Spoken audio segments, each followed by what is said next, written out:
Hello दोस्तों, स्वागत है आपका केडी कॉलेज चाकसू में।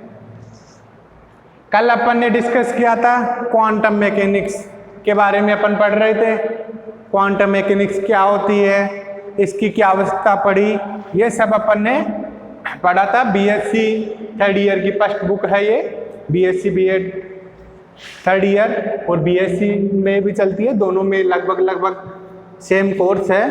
कुछ एक दो टॉपिक बीएससी बीएड में ज़्यादा है बट सिमिलर है दोनों में। अपन बात कर रहे थे क्वांटम मैकेनिक्स। क्वांटम मैकेनिक्स में अपन ने बोला कि भाई जब यांत्रिक मैकेनिक्स से ही आपका काम चल रहा था तब अपन ने क्वांटम की क्यों जरूरत पड़ी। फिर अपन ने बोला था कि जो छोटे छोटे एटम है, जैसे आप इलेक्ट्रॉन, न्यूट्रॉन, प्रोटॉन, इनकी स्टडी के लिए क्वांटम मैकेनिक्स की आवश्यकता पड़ी। ये सब चीजें अपन इस क्वांटम में पढ़ते हैं, इनके बारे में अपन डीपली रिसर्च क्वांटम मैकेनिक्स में ही करते हैं। फिर अपन ने कई चीजें बोली थी कि 1930 में मैक्सवेल प्लांक ने फर्स्ट इक्वेशन दिया था, पहला फॉर्मूला दिया था E बराबर एच न्यू। यहीं से क्वांटम मैकेनिक्स की नींव रखी गई थी और यहीं से क्वांटम मैकेनिक्स शुरू हुई थी। क्वांटम मैकेनिक्स बोलती थी कि कोई भी जो पार्टिकल है, ये आपका कण है, इसकी डबल नेचर होती है, ड्यूल नेचर होती है, यानी कि ये पार्टिकल आपका यहाँ पर भी उपस्थित है और किसी दूसरे प्लेनेट यानी कि कहीं दूसरी जगह भी उपस्थित है। ये चीज़ आपके क्वांटम मैकेनिक्स बोलती है। और क्लासिक मैकेनिक्स जो आप फर्स्ट ईयर में पढ़ते हो, मैकेनिक्स यांत्रिकी, उसमें क्या बोला जाता है कि ये पार्टिकल है, ये एक ही अवस्था में उपस्थित होता है, लेकिन क्वांटम डबल नेचर बोलती है। तो ये बताने के बाद में बहुत प्रॉब्लम आई कि ऐसा बोला गया कि ऐसा पॉसिबल कैसे है कि अपनी बॉडी भी एक पार्टिकल से मिलकर बनी हुई है, यानी कि अपन यहाँ पर उपस्थित है तो अपने जैसा और कहीं दूसरी जगह भी उपस्थित है। बोला गया कि बिल्कुल हो सकता है। ये क्वांटम मैकेनिक्स बोलती है कि आप जैसा और कहीं पर भी मिल सकता है और पॉसिबल है। ये सब क्वांटम मैकेनिक्स के अंदर पढ़ते हैं। फिर अपन ने बोला था कि ये सब चीज श्रोडिंगर ने समीकरण दिया है, इसका अपन ने निकाल लिया था। कैसे निकाला था अपन ने? पहली चीज अपन ने तरंग फलन का समीकरण लिखा था। क्या लिखा था? साई इक्वल टू ए ई की पावर आयोटा के एक्स माइनस ओमेगा टी। इससे अपन श्रोडिंगर का समीकरण निकाला था। क्या निकाला था? Minus h cut upon minus h cut square upon 2m del square sine del x square equal to iota h cut del psi upon del t. ये अपन ने कल निकाल लिया था, ये श्रोडिंगर समीकरण। अब इसको अपन आगे डिस्कस करते हैं, इसको चेक करते हैं कि ठीक है नहीं है। लेफ्ट हैंड साइड, ये साइड, यहां देखिए ये वाला minus h cut square upon 2m del square psi x square minus h cut as it is. इसकी वैल्यू अपन ने कल निकाली थी। साई का क्या किया था? इसका डबल बार अवकलन, इसका अपन ने 2 बार अवकलन x के रेस्पेक्ट में डबल बार अवकलन कर दिया था। तो क्या वैल्यू आई थी? इनटू एक बार किया था तो आयोटा के हुआ था, आयोटा के साइड डबल बार हुआ था तो आयोटा स्क्वायर और के स्क्वायर साइड, ये वैल्यू आ गई थी। और आयोटा इसको क्या लिख सकता हूं मैं? माइनस आयोटा स्क्वायर को माइनस लिख सकता हूं, तो माइनस माइनस प्लस, तो एच कट स्क्वायर 2m के स्क्वायर और ये साइन, ये वैल्यू आ गई। अपन ने लास्ट में डिस्कस किया था कि एच कट स्क्वायर और के स्क्वायर क्या होता है? P square. तो ये आपका आ गया p²/2m साइन, यानी कि इसकी ये किसके बराबर है? p²/2m साइन के बराबर है। राइट हैंड साइड देखते हैं, आयोटा एच का del psi upon del t, iota h का del psi upon del t. अब देखिए iota h cat as it is, del psi upon del t का एक बार अवकलन किसके रेस्पेक्ट में? टी के रेस्पेक्ट में। टी के रेस्पेक्ट में अवकलन करिए, क्या आएगा?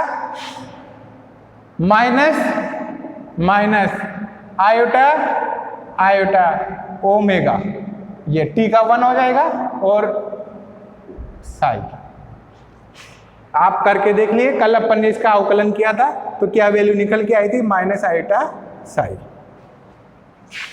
सोल्व करिए, ये माइनस आयोटा और आयोटा स्क्वायर, आयोटा स्क्वायर क्या होता है? -1, तो minus minus plus h cut omega psi, तो ये क्या हो गया? H cut omega. H cut omega को क्या बोलते हो आप? ई। कल अपन ने बोला था एनर्जी, तो इसकी वैल्यू क्या आ गई? ई साई। तो ये समीकरण अपन इसको कैसे भी लिख सकते हैं?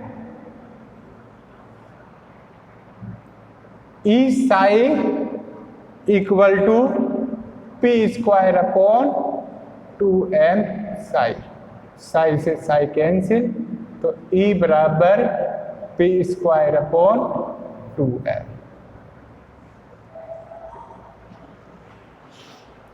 कल मैं ये फॉर्मूला यूज भी कर रहा था, आपको बोल रहा था E बराबर p²/2m, ये यहां से निकल के आता है, E बराबर p²/2m। क्या किया मैंने? लेफ्ट हैंड साइड ये वाली साइड ली, ये as it is value same put कर दी। अब मैंने क्या किया? साई वाले का डबल बार अवकलन, इसका अवकलन कर दिया डबल बार, ये वैल्यू पुट कर दी, और आपको पता है एच कैट और के क्या होता है? पी, और ये वैल्यू पुट कर दी। फिर राइट हैंड वाली साइड को ली, ई बराबर p²/2m। ये होता है 1 डायमेंशन श्रोडिंगर समीकरण।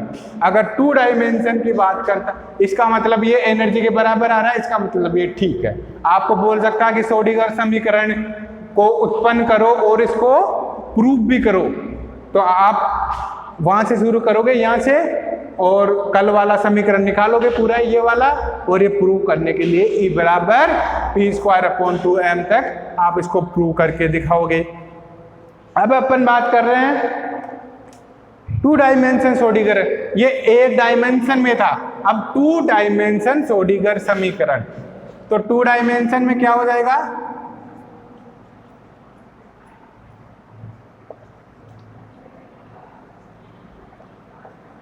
टू डायमेंशन श्रोडिंगर समीकरण, ये 1 डायमेंशन में है, तो 2 डायमेंशन में क्या हो जाएगा?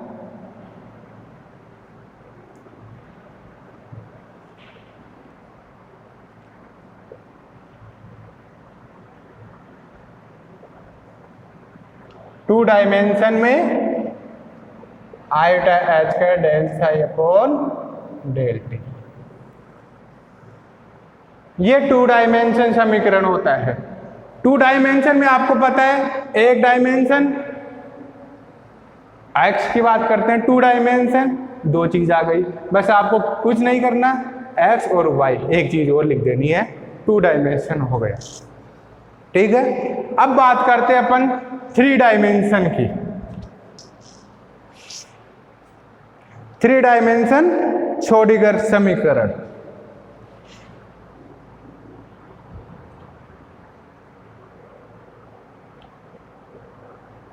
अब देखिए,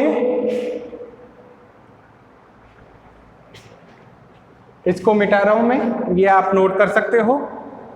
हेडिंग डालना है आपको, यहां पर क्या करना है कि प्रूव करो श्रोडिंगर समीकरण, तो आप ये प्रूव कर दिया है, और यहां पर 2 डायमेंशन श्रोडिंगर समीकरण ये आप डायरेक्ट लिख सकते हो। ठीक है, ये आपका हो गया।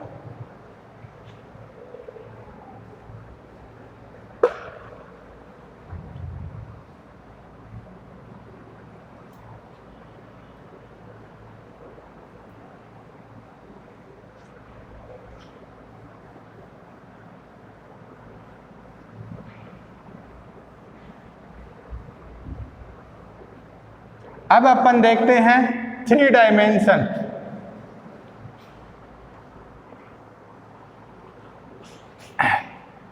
थ्री डायमेंशन ये मोस्ट इंपॉर्टेंट है, यहां से आपके सवाल आता है एग्जाम में, और 5 नंबर का डेरिवेशन इसी का आता है।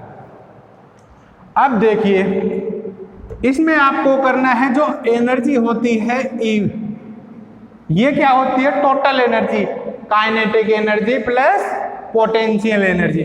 काइनेटिक एनर्जी तो आपने निकाल रखी है P²/2m, प्लस पोटेंशियल क्या होती है V, ये पोटेंशियल एनर्जी होती है। अब इसमें 2 चीजें आती है आपके यहाँ पर, 2 चीजें आती है, एक तो टाइम इंडिपेंडेंट श्रोडिंगर समीकरण और एक आती है टाइम डिपेंडेंट श्रोडिंगर, यानी काल आश्रित समीकरण और काल अनाश्रित श्रोडिंगर समीकरण। 2 चीजें आपके यहाँ पूछी जाती है। पहले अपन बात करते हैं, आप लिख सकते हो टाइम डिपेंडेंट श्रोडिंगर समीकरण, या हिंदी में लिख सकते हो आप काल आश्रित श्रोडिंगर समीकरण। ठीक है।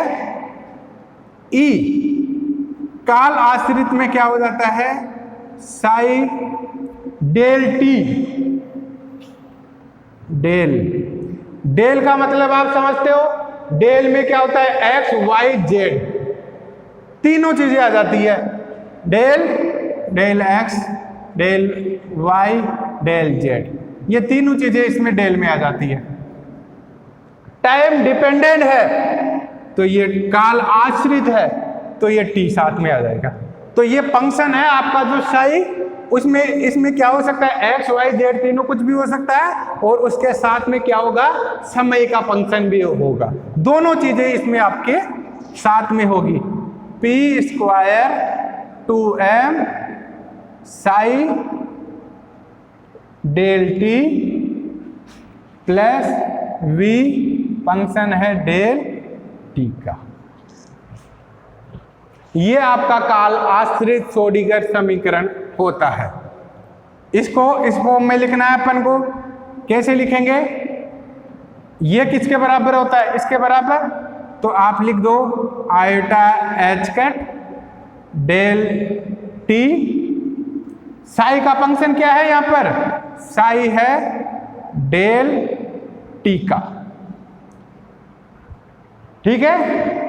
आपको करना कुछ नहीं है, केवल साई को ये चीज लिखनी है।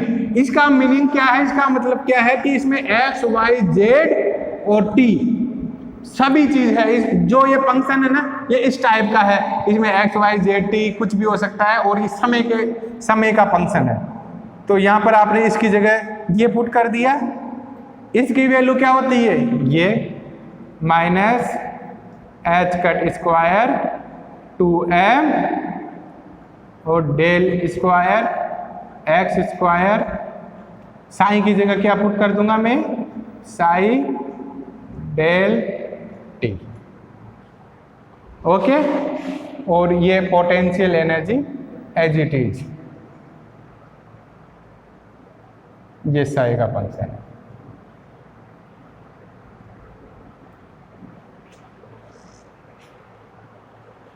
इस साई डेल टी का मतलब यही है, आप इसमें कंफ्यूज नहीं होना। इसमें केवल इतना सा बताने की कोशिश की जा रही है कि जो ये साई है ना, ये फंक्शन है एक्स वाई जेड और टी का, तीनों डायमेंशन में है।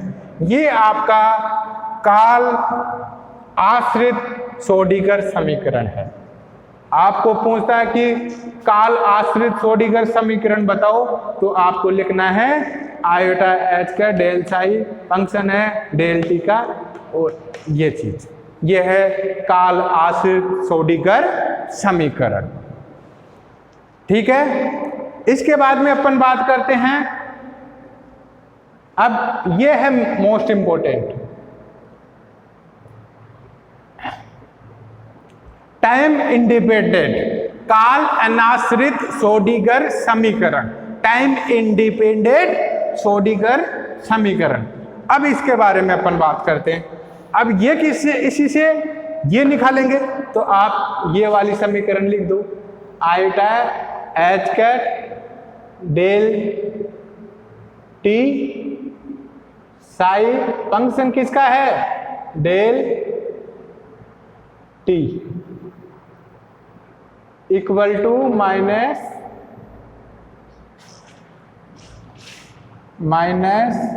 H cut upon 2m del square del x square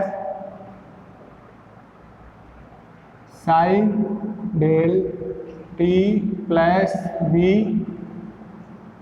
function है ये साइन और ये फंक्शन है डेल और टी का। इसी से अपन क्या निकालेंगे, काल अनाश्रित श्रोडिंगर समीकरण। श्रोडिंगर समीकरण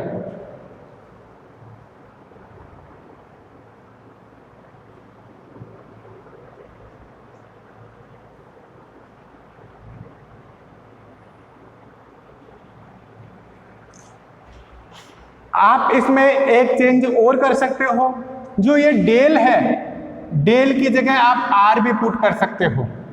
आर मीन्स क्या होता है, एक्स आई के प्लस वाई जे के और जेड के।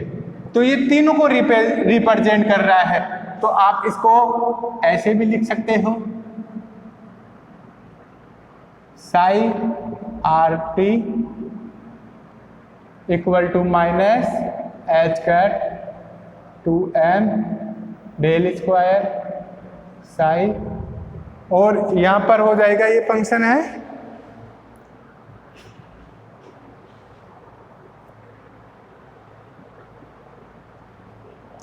अब आप 3D में बात कर रहे हो, 3D में बात कर रहे हो तो केवल x है, तो x अपन नहीं लिख सकते, क्यों, क्योंकि x लिखेंगे तो ये कौन सा हो जाएगा, 1 डायमेंशन। तो आपको यहां से कुछ चेंज करना पड़ेगा।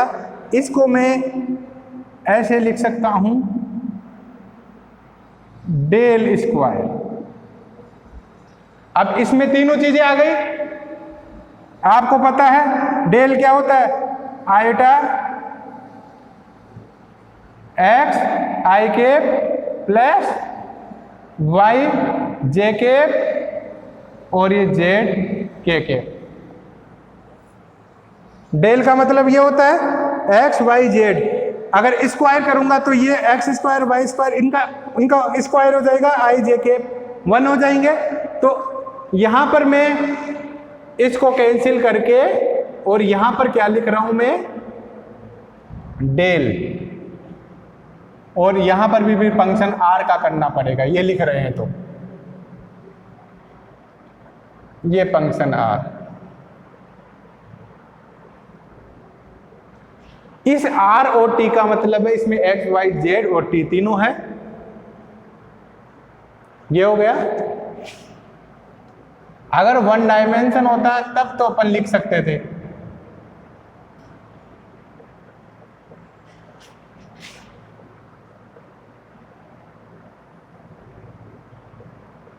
ये आपका हो। अब देखिए, वापस देखिए, ये आपका फंक्शन था, ये आपकी इक्वेशन थी। एक डायमेंशन में बात कर रहे थे, आपको पता है कि एक डायमेंशन की बात कर रहा है तो केवल एक्स की बात करेगा, 2 डायमेंशन की बात कर रहा है तो एक्स वाई जेड की करेगा, और 3 डायमेंशन की बात करेगा तो एक्स वाई जेड तीनों की बात करेगा। तो अब 2 डायमेंशन की बात चल रही थी अपने, तो 2 डायमेंशन की तो बात हो ही गई थी, 3D की बात कर रहे थे।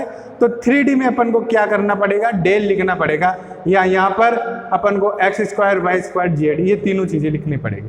तो इसको अपन शॉर्टकट में डेल स्क्वायर बराबर क्या कर सकते हैं,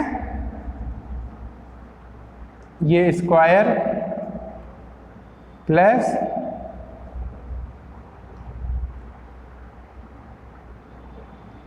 ये स्क्वायर, डेल का स्क्वायर ये वैल्यू होती है। तो यहां पर डेल स्क्वायर का मतलब है इसमें एक्स वाई और जेड, एक्स वाई जेड, यहां पर इसमें जो भी होगा, अगर इसमें x है तो x के सापेक्ष अवकलन हो जाएगा, y होगा तो y के सापेक्ष हो जाएगा, इसलिए इसको डेल लिखा जाता है यहाँ पर। और डेल स्क्वायर का मतलब आपके दिमाग में ये आ जाना चाहिए, ये चीजें। ओके, ये चीज हो गई, 3D में बात कर रहे हैं। अब आप देखिए, सपोज साई आर टी, अब इसको अपन को क्या बनाना है, काल अनाश्रित श्रोडिंगर समीकरण बनाना है। तो इसमें क्या करना पड़ेगा अपन को,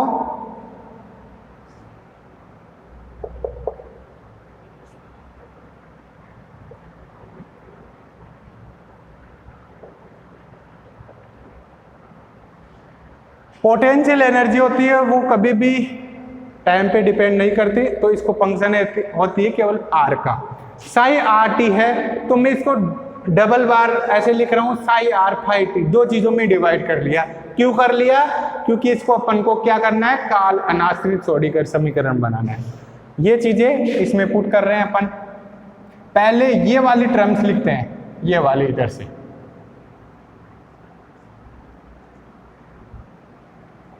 del square psi r t की जगह में क्या लिख सकता हूं, ये वाला साई आर पाई टी। आगे देखिए,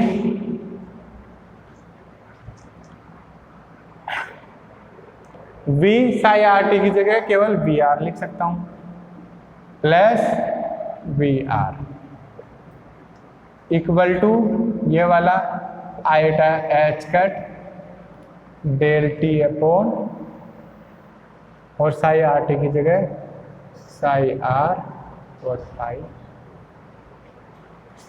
क्या किया, केवल मैंने साई आर टी की जगह साई आर फाई टी लिख दिया, वी आर टी की जगह वी आर कर दिया। ये चीज पुट की है मैंने, ठीक है। अब इसको सोल्व कर लेते हैं।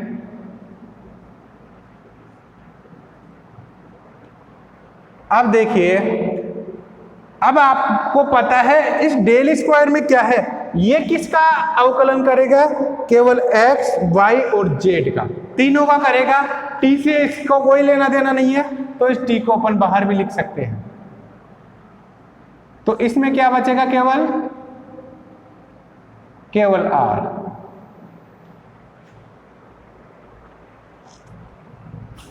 और v r as it is.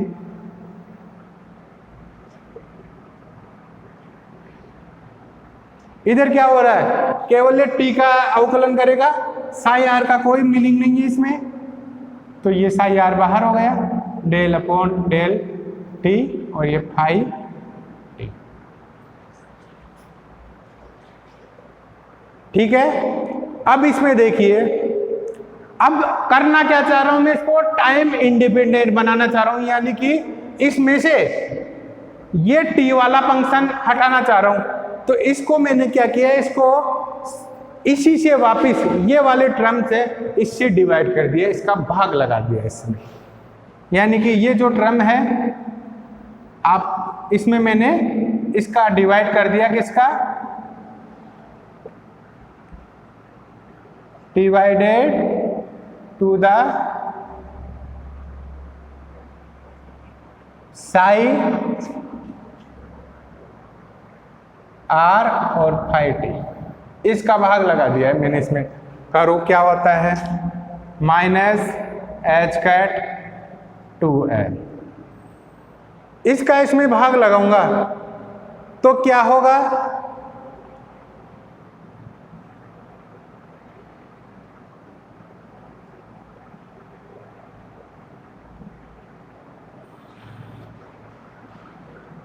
Sai r,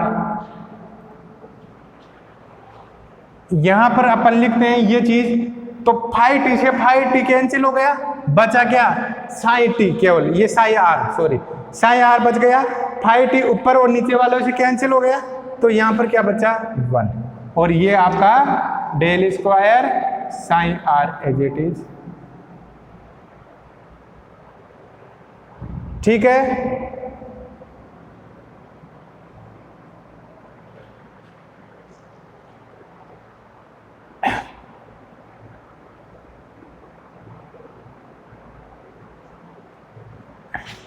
ये चीज थे, इसको अपन ने पहले ही लिख दिया कि ये फंक्शन है केवल इसी का हो सकता है, लेकिन यहां पर भी कर सकते हैं। अगर इसमें ये दोनों चीजें होती, ये देखिए यहां से ये दोनों होती, तो यहां पर इसको ऐसे लिखा जाता है, ये चीज इसको ऐसे लिखते अपन, और ये ऊपर वाली से नीचे वाली कैंसिल हो जाती, तो अपने पास क्या बचता, केवल v बचता। तो v इक्वल टू, इधर देखो आइटा एच कट, वापिस इधर भाग लगाएंगे इसी का, पूरी को सभी को इससे भाग कर रहे हैं, इसमें भाग दे रहे हैं इन सभी का। तो साई आर से ऊपर नीचे से साई आर कैंसिल, बचा क्या नीचे 1/5t, और ये एज इट इज।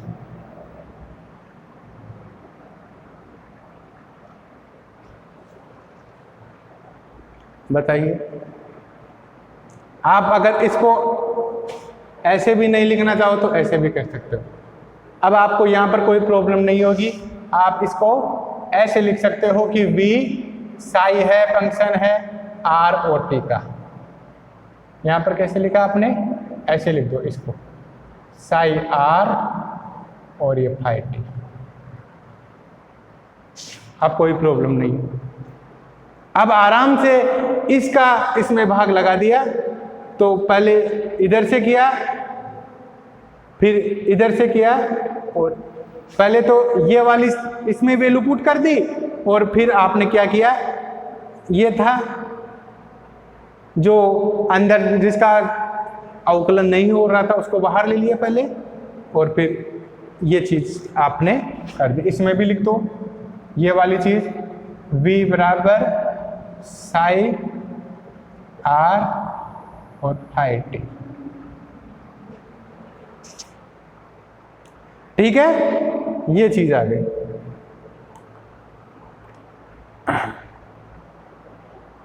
अब देखो क्या हो रहा है इसमें, अब यहां पर ये केवल साई आर का फंक्शन आ रहा है ये, और ये टी का आ रहा है। अब इसका मतलब आपका ठीक है कि ये केवल आर का फंक्शन होना चाहिए। इसको फिर मैंने क्या किया, साई आर से पूरे को मल्टीप्लाई कर दिया, साई आर से। और ये चीज क्या होती है, अपन ने निकाली हुई है ई, इसको क्या बोलते थे, ई। तो आइटा एच का del psi 2m psi r से मल्टीप्लाई कर दिया पूरे को, तो डेल स्क्वायर मल्टीप्लाई किया तो ऊपर भी होगा नीचे ऊपर होगा, तो ऊपर वाले से नीचे वाला कैंसिल, और इससे मल्टीप्लाई हो जाएगा तो क्या बच जाएगा, v साई आर, और इधर इसको मैंने e के बराबर लिख दिया, e Sai r.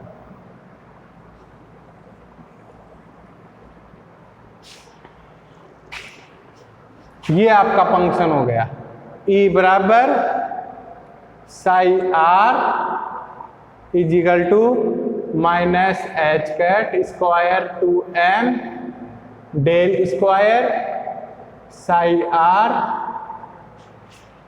Plus v psi r. ये आपका सोडिगर समीकरण हो गया, किसमें, 3D में। 3D में सोडिगर समीकरण ये होता है। इसमें आप देखो कहीं पर भी टाइम का फंक्शन नहीं है भाई, टी का समीकरण नहीं है, तो इसीलिए इसको बोला जाता है काल अनाश्रित सोडिगर समीकरण। इसको बोला जाता है काल अनाश्रित सोडिगर समीकरण।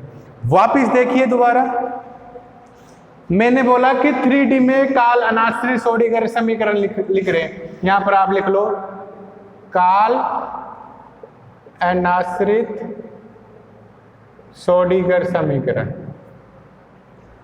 फिर मैंने बोला कि जो एनर्जी होती है वो काइनेटिक गतिज ऊर्जा और पोटेंशियल एनर्जी के बराबर, स्थितिज ऊर्जा के बराबर होती है।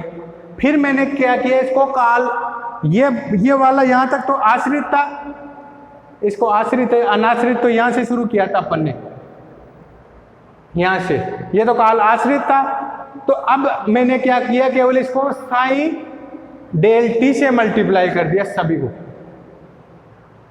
और फिर अपन को पता था ये क्या होता है, ये वाली चीज, ये क्या होती है, ये वाली चीज, ये इसमें पुट कर दी और ये चीज ये यहां पर आ गए, यहां पर ये चीज कर दी मैंने। इसके बाद में अपन ने एज इट इज ये का ये लिखा, इसको मैंने डेल स्क्वायर लिख लिया क्योंकि ये काल अनाश्रित है और 3D में बात कर रहे हैं, 3D में एक्स वाई और जेड तीन होना चाहिए। अब मान लो मैं यहाँ पर ऐसे लिखने में तो एक्स का भी लिखूँ, वाई का भी लिखूँ, जेड ऐसे लिखूँ, तो इसके बजाय मैं डायरेक्ट इसको डेल स्क्वायर भी लिख सकता हूँ। तो ये डेल स्क्वायर लिख दिया मैंने और ये फंक्शन हो गए v। फिर मैंने साई आर टी, इसको मैंने ऐसे दो भागों में बांट लिया, साई आर हाई टी, क्यों किया मैंने, इसमें से टाइम हटाना था, मेरे को टाइम हटाना था। तो ये चीज, फिर इसको पूरे को इसमें अंदर इसकी जगह ये वैल्यू पुट कर दी इसमें पूरे में। फिर क्या किया मैंने, ये वैल्यू पुट करने के बाद में जो जिसके साथ वेरी थी, भाई आपको पता है कि इसमें एक्स वाई जेड है, टी का इसका कोई मतलब नहीं है, बाहर निकाल दिया। इधर ये टी का ही था तो एक्स वाई जेड का बाहर निकाल दिया, ऐसे कर लिया।